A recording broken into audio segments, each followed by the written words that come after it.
Wateule, Bwana Yesu asifiwe.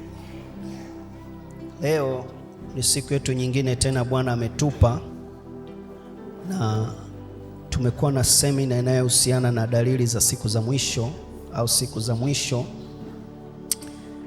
na tumeanza kwenye kitabu kile cha Luka 21 na Mathayo 24 kwa sababu ndio vinaendana, na tumekuwa na series hiyo kwa muda mrefu sasa, na tumekuwa sehemu ya 3.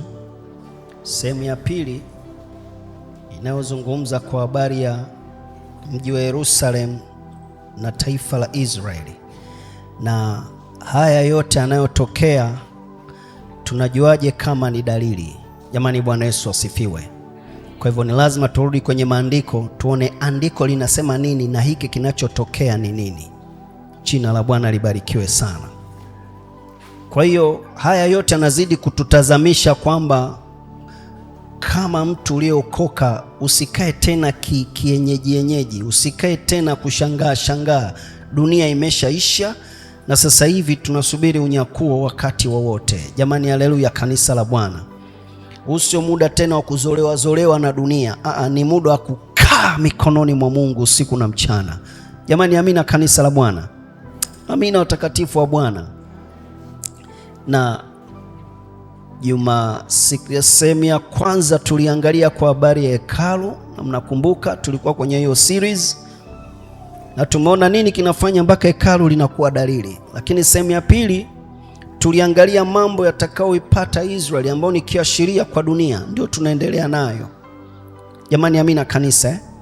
Lakini pia kuna sehemu tuliangalia kwa habari ya ulimwengu na walimwengu, na tukaona nini Yesu amezungumza ambacho leo ndio kinatokea kama dalili. Jamani, jina la Bwana libarikiwe sana.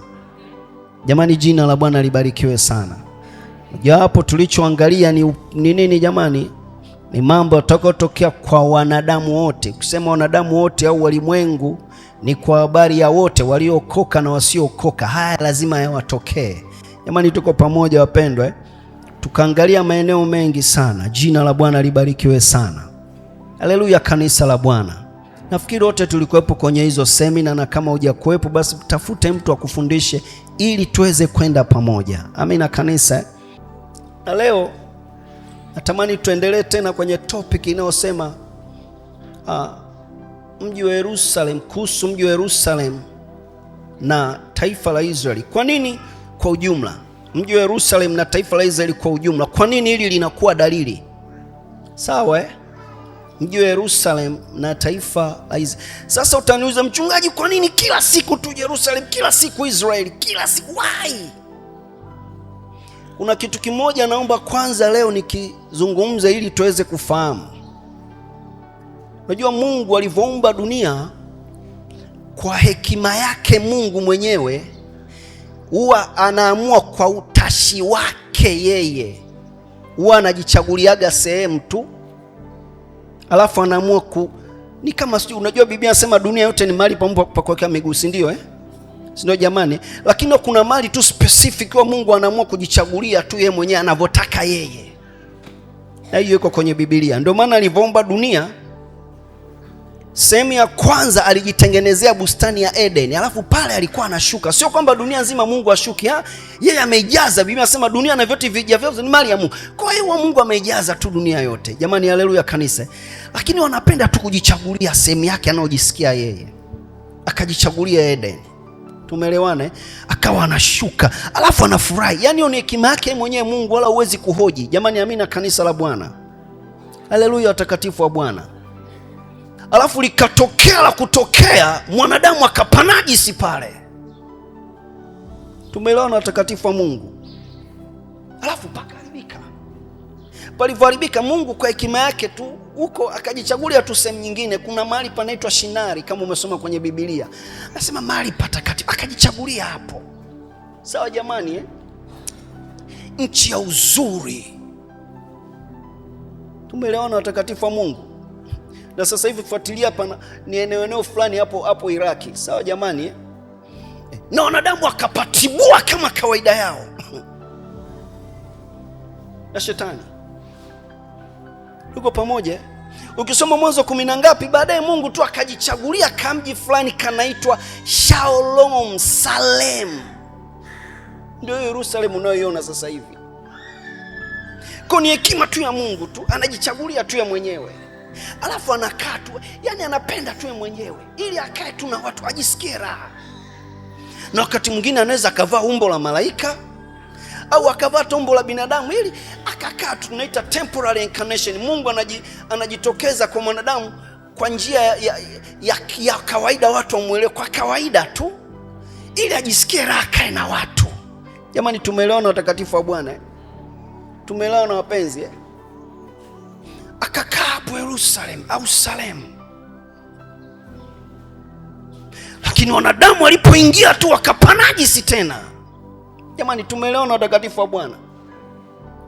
Kwa utagundua kila mahali Mungu anapojitafutia huwa shetani anatumia wanadamu kupanajisi, tutaona hapo mbele baadaye. Sasa kuanzia hapo na Mungu hajaonyesha tena amejichagulia wapi, pengine Dar es Salaam, mimi sijui. Ila nachojua kitu kimoja tu, Mungu sasa hivi amejichagulia ndani ya mioyo ya watakatifu, hapo ndipo amekaa. Jamani, haleluya kanisa. Kwa kama bado anajichagulia nchi, naomba Mungu ajichagulie Dar es Salaam au Tanzania yetu. Haleluya kanisa. Jamani, amina kanisa. Amina wapenzi. Kwa akajichagulia tu. Na kila anapochagulia shetani waache kupapiga vita. Ndio hapo unapopaona sasa hivi timbwili linaendelea. Na hiyo yote ni nini? Yeremia anasema wamepanajisi nchi yangu, wameinajisi. Basi. Na ndio maana mavurugu yanaendelea. Tumeelewana watakatifu wa Bwana? Kwa pale ndio kitovu cha dunia na kitovu cha Mungu mwenyewe. Alitaka tu hapo pale, lakini ndio hapo yani anapaharibu tu shetani. Na Mungu ameamua kupaacha hapo kwanza paharibike ili aje apakomeshe tawala za wanadamu. Jamani, jina la Bwana libarikiwe sana. Tutaangalia hapo chini tu baadaye kidogo, ili baadaye aishushe sasa Yerusalemu yake mpya na nchi mpya. Are we together kanisa? Maana ili Yerusalemu la kwanza na yatapita haya, alafu ajichagulie aishushe Yerusalemu yake mpya. Jina la Bwana libarikiwe kanisa. Mungu anisaidie, Mungu akusaidie tuingie Yerusalemu mpya. Haleluya kanisa la Bwana. Kwa hiyo ndio sababu tu. Sasa haya yanayotokea kwenye huo mji ambao Mungu alishajiwekeaga na watu wameuharibu, ni lazima uelewe ndio kiashiria chenyewe ambacho Mungu alikiweka kama ishara. Mtakapona haya yanatokea kwenye nchi yangu, haya yanatokea, mjue sasa ndio nimekaribia kuifutilia tu dunia, alafu nilete sasa Yerusalemu yangu mpya. Jina la Bwana libarikiwe sana. Kwa ndio maana tunasoma sana na binoma, Biblia imeandika sana mambo ya Yerusalemu na mambo hizi ili uweze kuyafahamu. Jamani, amina kanisa. Sasa usije ukashangaa mchungaji, mbona hajaandika Dar es Salaam, mbona Manzese? Ni Mungu mwenyewe ameamua. Haleluya kanisa. Jamani, haleluya wapenzi. Now, wakati Yesu anafundisha sura ile ya 24 ya Mathayo, akaandika kitu kigumu sana kwa habari ya mji wa Yerusalemu. Mnafahamu muktadha wa hapa, tulishausema tangu mwanzo. Ni wanafunzi tu alitokea wakamtambia Yesu Kristo, lione hekalu lilivyo zuri, lione hiki kilivyo zuri, lakini Yesu katika jicho la rohoni anauona uharibifu. Wanadamu wanauona uzuri. Ni kama kwenye dunia. Sawa jamani, wewe unaweza kuona mapambo ya dunia, mauzuri ya dunia, lakini kwenye jicho la rohoni dunia inawayawaya kama mlevi. Jamani, tunaelewana wapenzi? Tunaelewana watakatifu wa Bwana? Wewe ukipata kazi nzuri sasa hivi, usije ukijenga nyumba, ukinunua gari, usije ufanye, utaona dunia nzuri kabisa.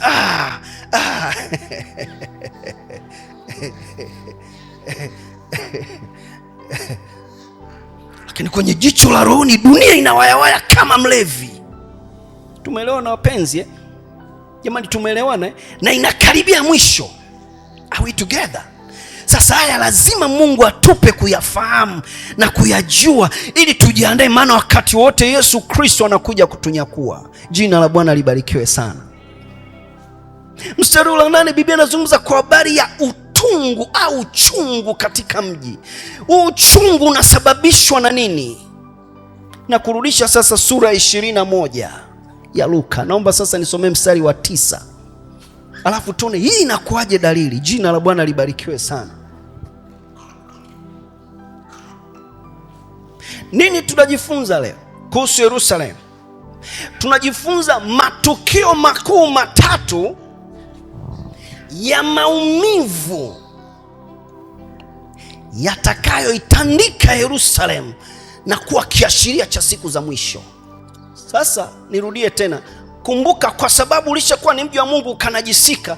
Kwa hiyo chochote kitakachoitandika pale, lazima na mimi na wewe, direct or indirect, kitatuumiza. Na mnaona kinachoendelea sasa hivi pale. Nani hajaumia mpaka sasa? Nauliza, nani hajaumia mpaka sasa? Tukio la kwanza tulishajifunza, ambalo ndio limezungumzwa hapa. Mtakapoona mji wa Yerusalemu umezingirwa. Sawa jamani, tuko pamoja wapenzi, na majeshi. Akatoa tu angalizo, akasema hivi, aliye mashambani asiuingie mji, maana ndo kimeshawaka hivyo, na aliyeko kwenye mji atoke haraka. Alafu kuna sentensi ngumu pale, akasema ole wenye mimba na wanyonyeshao. Leo ni nadharia tu ya kawaida, nisiende sana, niuli tuko nadharia. Mnafahamu mavita yanapotokea, wakina mama wajawazito na wanyonyeshao wanapata shida sana, si mnaelewa? Na ndicho hicho kimezungumzwa. Mnaona anatokea huko Afrika, wamama wanahangaika na watoto na wajawazito. Yaani ndio alishaandikwa kwenye Biblia. Vita inapotokea huwa ni mbaya. We together. Tukio la kwanza lilitokea mwaka wa 70, tulishalisema hilo. Na ndio mpaka hekalu likaharibiwa. Tukio la uchungu, maana Israeli akatawanyishwa dunia nzima. Are we together? Are we together, watakatifu wa Bwana? Na identity ya hekalu walilomtambia Yesu ikapotea. Yesu anawaambia, na hapa alitasalia juu ya jiwe, akaonyesha jinsi uchungu utakavyokuwepo. Na ndicho kilichotokea. Yerusalemu ikapondwa. Naipenda Kiingereza, ametumia neno it was plundering. Ikapondwa, plundering. Jamani, are we together? Kabaki majivu. Tukio la maumivu la kwanza. Tukio la pili, Luka 21 mstari wa 24b na Zekaria 14:2-3. Luka 21 mstari wa 24b, neno la Mungu inasema, na Yerusalemu utakanyagwa na mataifa hata majira ya mataifa yatakapotimia. Hata majira ya mataifa. Yerusalemu utakanyagwa na mataifa hata majira ya mataifa. Na tukio la pili la maumivu, hebu andika kwanza. Tukio la pili la maumivu ni Yerusalemu kukataliwa na kukanyagwa na mataifa. Natamani tuangalie mstari wa 9 na mstari wa 20. Kwa lugha nyingine, Yerusalemu kuchukiwa na mataifa mpaka majira ya mataifa atakapotimia. Sasa neno yatakapotimia ni wapi? Tutakuja kueleza vizuri atakapotimia kipindi cha mpinga Kristo. Jamani, are we together? Hapo ndipo majira ya mataifa atakapokamilika, ili Yesu Kristo aje kuyakomesha majira ya mataifa. Are we together? Sasa kabla unyakuo, mpinga Kristo amezuiliwa na kanisa. Are we together, watakatifu wa Mungu? Lakini hii dalili ya kuchukiwa, ya kukanyagwa, lazima iendelee. Are we together? Listen what the Bible says. Hebu tusikilize wapenzi. Neno la Mungu linasema, nanyi mtakaposikia, mnasikia habari za vita na fitina, msitishwe. Nasikia. Alafu anamalizaje? Kwa kuwa nini? Maana hayo hayana budi kutukia kwanza. Yatatokea kwanza, lakini ule mwisho hauji upesi. Ule mwisho bado kwanza. hizi kwanza dalili zitangulie.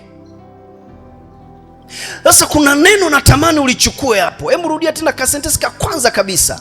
Nanyi mtakaposikia habari. Hebu kimbia mstari wa 20, anasemaje? 20 inasema, lakini hapo mtakapoona mji wa Yerusalemu umezungukwa na majeshi, ndipo jueni ya kwamba uharibifu wake umekaribia. Is there anybody get the... Kuna mtu amepata kitu hapa? Mstari wa 9 unasemaje? Nanyi mtakaposikia habari za vita na mstari wa 20 unasemaje? Lakini hapo mtakapoona mji wa Yerusalemu umezungukwa.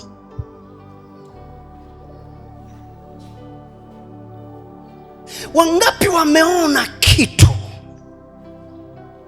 Hebu rudia tena binti yangu, bado watu hawajaelewa. Mstari wa 9 unasema, nanyi mtakaposikia habari za vita. Mtakaposikia.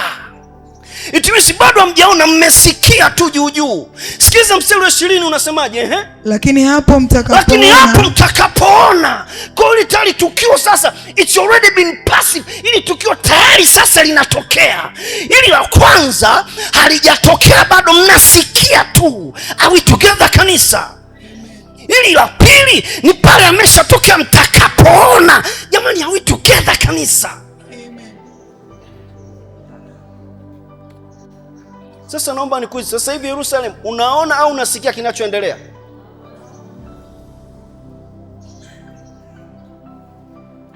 Are we together kanisa? Jamani, are we together? La kwanza mlikuwa mnasikia, na Yesu aliwaambia hivyo, mtakaposikia tu hili na hili na hili, basi ujue ule mwisho bado kwanza. Ila itakapofika point mkayaona kwa macho yenu, jua mwisho ndio umekaribia. Are we together? Uliza jirani yako, unasikia mpaka sasa hivi au umeshaanza kuona?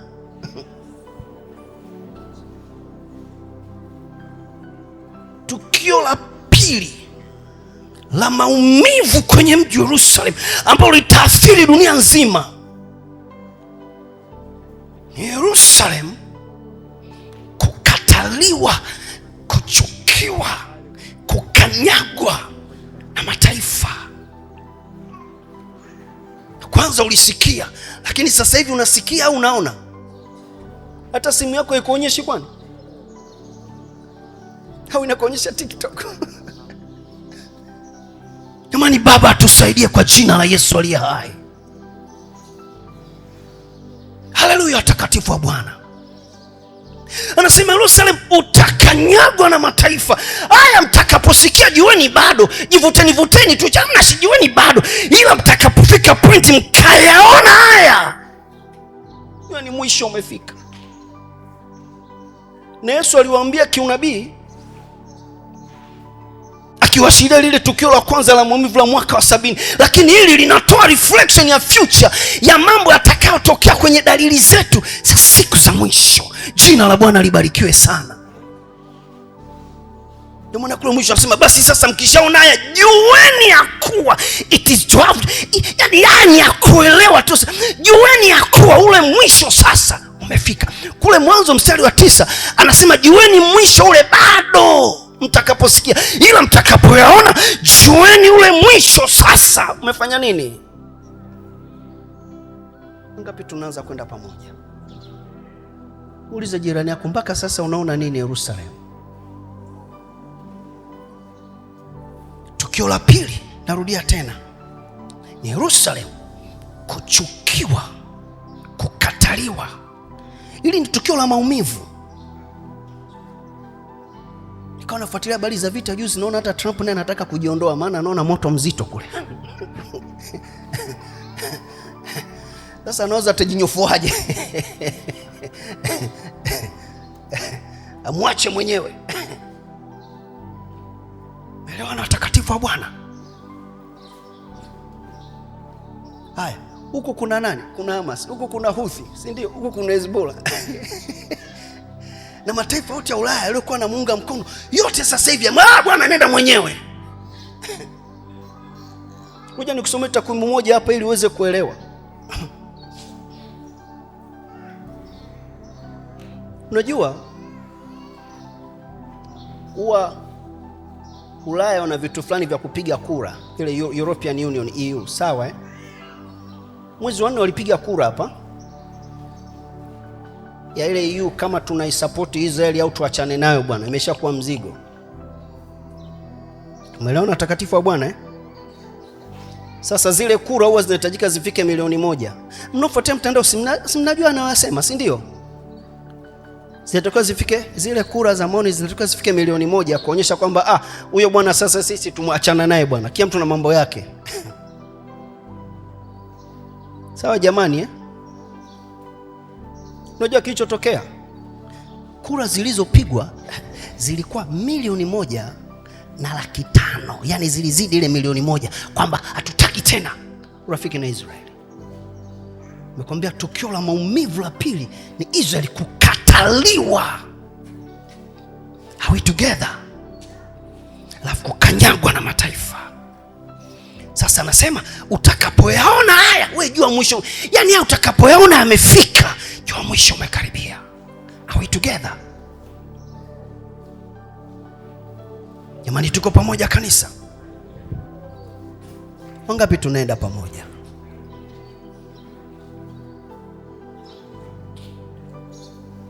Haya, mwezi wa 4 nikasoma tena China.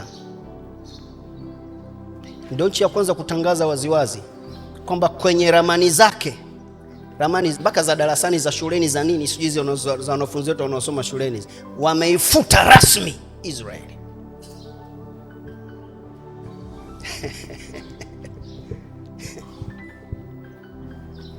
Tuko pamoja kanisa? Tunaelewana wateule?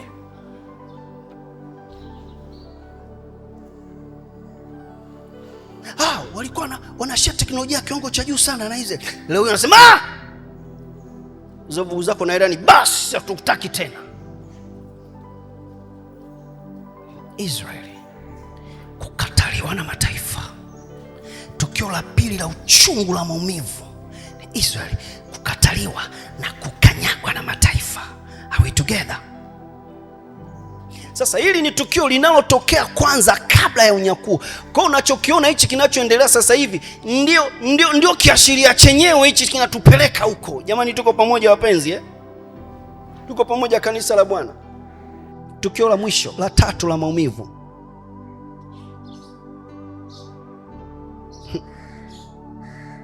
Kuna kitu nitaka nikiseme hapa, naogopa sana kukisema. Mwezi wa 6 tarehe 1 mpaka tarehe 4, kama kutakuwa amani Yerusalemu, utaona kitakachotokea.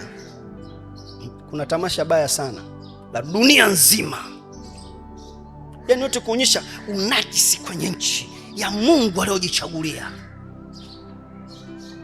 Naangalia kwenye YouTube zenu kuna nini Tel Aviv. Wewe andika tu Juni mwezi wangapi, utaona kuna tamasha gani. Sio la kusifu na kuabudu. Angalia mwenyewe. Uone jinsi wanadamu walivyofika mbali kuiharibu nchi ya Mungu, na ndio maana mkamwa kuacha. Lakini sio kamwa kuacha kwa sababu Mungu anasubiri wakati fulani ujao aje ajilipize kisasi. Ndio anachokisema kule.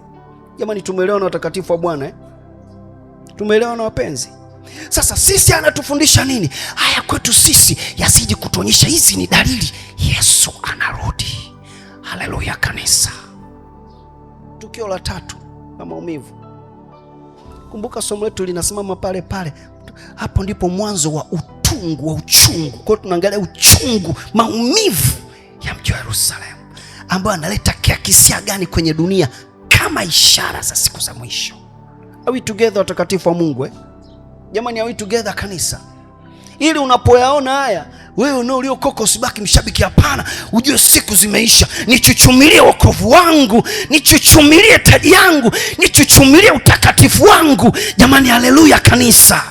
Kikitaka kutokea kicha kunitoa, nikikatae kwa maumivu, kwa raha, kwa gharama, ning'ang'ane hapa kwa Yesu wangu. Jina la Bwana libarikiwe sana. Wapenzi, haleluya. Jambo la tatu au tukio la tatu la maumivu ni dhiki mbaya au vita mbaya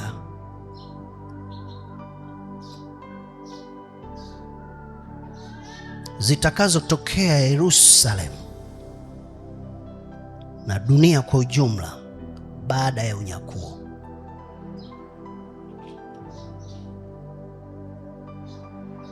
Sawa, watakatifu wa Bwana eh? Sasa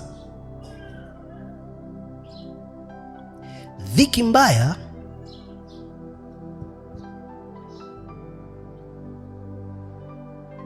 au vita mbaya zitazotokea baada ya unyakuo. Kwa nini tunaingia baada ya unyakuo?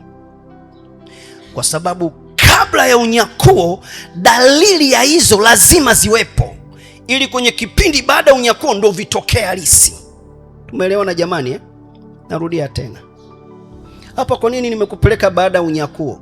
Nimekupeleka baada ya unyakuo ili uone atakayotokea baada ya unyakuo. Are we together eh? Lakini haya atakayotokea, hizi dhiki na hizi vita vitakavyotokea baada ya unyakuo, mwanzo wake huwa unaanza kabla ya unyakuo. Are we together? Alafu ndio nitakuuliza sasa hivi vimetokea au havijatokea, ili ujue unyakuo sasa kumbe umekaribia, ili sasa ndio vitokee rasmi baada ya unyakuo. Tumeelewana sasa wapenzi eh? Jamani, tumeelewana watakatifu wa Bwana eh? Ngoja nirudie tena. Baba, tupe hekima yako na akili na ufahamu in the name of Jesus. Haleluya watakatifu. Tukio la tatu la maumivu, narudia tena, ni dhiki kubwa mbaya tatu au vita kubwa tatu baada ya unyakuo. Sasa hizi baada ya unyakuo dalili zake ni lazima ziwepo kabla ya unyakuo. Umeshaelewana sasa wapenzi eh? Na tutaangalia kabla unyakuo ndio kipindi hiki yanatokea au bado. Sasa sisi ndio tutang'amua. Kwa unavuna ama vita yanayoendelea huko kina Hezbollah ya kina nani? Yaani kwenye akili yako usije ukawaza kabisa hii ni vita ya kidini, hii ni vita sio kugombea nini, hii ni vita nini. Just come back to the word. Rudi kwenye neno la Mungu basi. Ndio utaelewa. Wangapi tunaenda pamoja? Dhiki ya kwanza baada ya unyakuo, hii itasababishwa na mpinga Kristo mwenyewe kwa kuvunja lile agano. Hapa nakusomea tu haraka haraka, maana ya mambo utakuja kuyasoma vizuri kwenye Danieli na Ufunuo. Sawa eh? Utasoma Yoeli 3:2 mwenyewe, utasoma Zekaria 14:2-3, nimekusomea haya. Nafahamu baada ya unyakuo mpinga Kristo anatokea, si ndio jamani eh? Akishatokea cha kwanza ataformulate dunia na kila kitu, alafu kitu kingine atakachofanya atafanya mkataba. Danieli anasema mkataba wa amani na Yerusalemu na dunia, lakini mkataba wenyewe utakuwa ni wa kihuni tu, alafu baadaye atawageuka. Sasa atakapowageuka wazee atakapotaka kushindana naye, ndio pale mzee atasimama mwenyewe. Hapo Israeli itapita kwenye shida mbaya, lakini sio Israeli na dunia nzima. Jamani, tuko pamoja kanisa? Are we together? Dhiki ya pili, hii tunaita ni ambapo haya yote yatatokea Yerusalemu, japo yatasababisha dunia nzima kuathirika, lakini kiini kitakuwa pale. Jamani, tumeelewana watakatifu? Kwa unavyoona timbwili linaendelea pale na mpaka dunia sasa hivi tunaathirika, ujue ndio viashiria vyenyewe tunaelekea huko. Kwa wakati wote Yesu anarudi, tunanyakuliwa, alafu Bwana sasa aanze kuingia rasmi na serikali zake na dini zake. Tumeelewana watakatifu wa Bwana eh? Kwa dhiki ya pili au vita ya pili, maana viko vitatu au vita tatu au dhiki tatu. Dhiki ya pili au vita ya pili atakaopita huyu jamaa, itakaotokea kwenye taifa, litakaosababisha madhara kwa dunia nzima baada ya unyakuo. Kuna kitu tunaita huyu mpinga Kristo. Ngoja nikupe tu haraka haraka, maana tutakuja kujifunza kwa kina haya. Biblia inasema akawakusanya mataifa yote kuja kupigana na nani? Israeli. Tuko pamoja jamani eh? Na hapo ndipo Israeli atakapopigwa mpaka atakapomlilia Yesu. Atakapomlilia Yesu, hiyo ni baada ya unyakuo. Atakapomlilia Yesu, ndio Yesu Kristo anakuja kwa vita ya kwanza inayoitwa Armageddon. Tutakuja kujifunza baadaye. Jina la Bwana libarikiwe sana.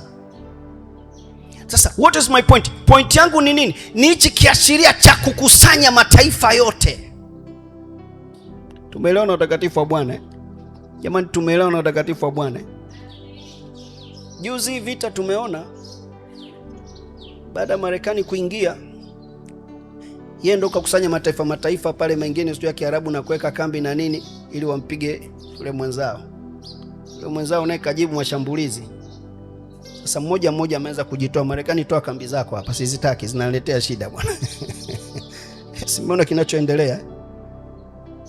Simuona kinachoendelea jamani. Sasa uko mwisho wa siku watakuja kuona huyu ndio alituchonganisha bwana. Kwanza sisi mbona lugha moja? Mbona sisi wote ni wamoja?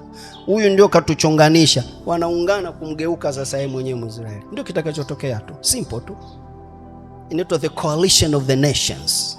Sawa jamani eh? Jamani, tumeelewa na utakatifu wa Bwana. Lakini sasa hivi ni kama kimeanza kwa mbali. Tusimuona Irani naye ameanza. Na sasa hivi ana washirika wake wa kisirisiri. Kuna Mrusi, sijui kuna Mchina na nani. Sawa jamani eh? Tumeelewa na utakatifu eh? Israeli naye alikuwa na genge lake huko, kuna Marekani. Tunaenda pamoja utakatifu eh? Na wale Waarabu wengine, Dubai sijui na nani. Sasa kinachotokea huko wenzake wanazidi kunyofoka. Dubai juzi kachomoka mpaka na kwenye OPEC. Tunaenda pamoja eh? Jamani, tunaenda pamoja. Saudi Arabia juzi naye kachomoka, hataki kambi ziwepo pale. Yaani wale huko wanajiondoa, kule wanazidi kuungana. Simenielewa utakatifu wa Bwana eh? Tunaelewa na kanisa la Bwana. Hii yote ni nini? Ni ili kwenye kipindi baada ya unyakuo hawa wote lazima wawe kitu kimoja kinyume na Israeli. Basi sasa nikurudishe kwenye matukio yoyote ya uchungu ya Yerusalemu yanaathiri dunia. Na nikisema yanaathiri dunia, sio wenye dhambi au wasiokoka, hata na wewe na mimi tunaathirika. Ndio maana nikakupa mfano tu sasa hivi, nani hajasikia maumivu? Wote mmeinamisha vichwa chini hapa. Maana daladala na ulimepanda, bodaboda na ulimepanda. Na sasa hivi safari vingine vifupi, njoo nipeleke kwa Mkolemba. Sasa hivi vimeisha, unatembea tu mwenyewe kwa Mkolemba.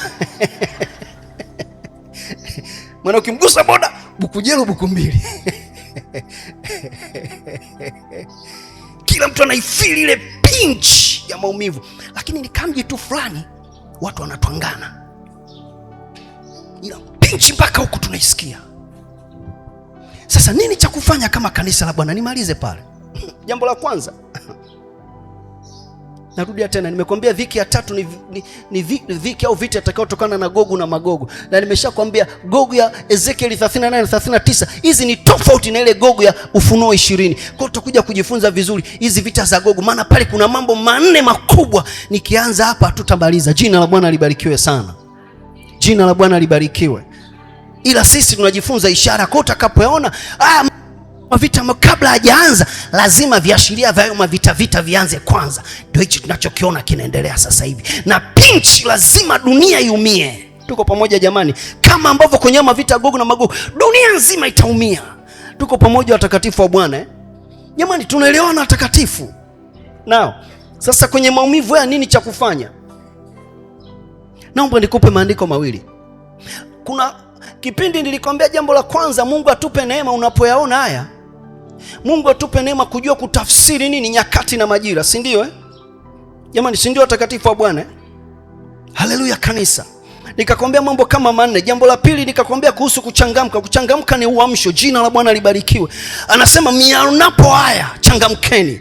Sasa hivi hatusikii tena, tunayaona. Na nimekufundisha pale kwenye 9 na kwenye 20 kuna utofauti wa kusikia na kuyaona. Wale waliambiwa mtakaposikia jueni mwisho bado, ila mtakapoyaona jueni huo mwisho umeshafika. Sasa hivi tunasikia, tunayaona. Wote tumekubaliana tunayaona.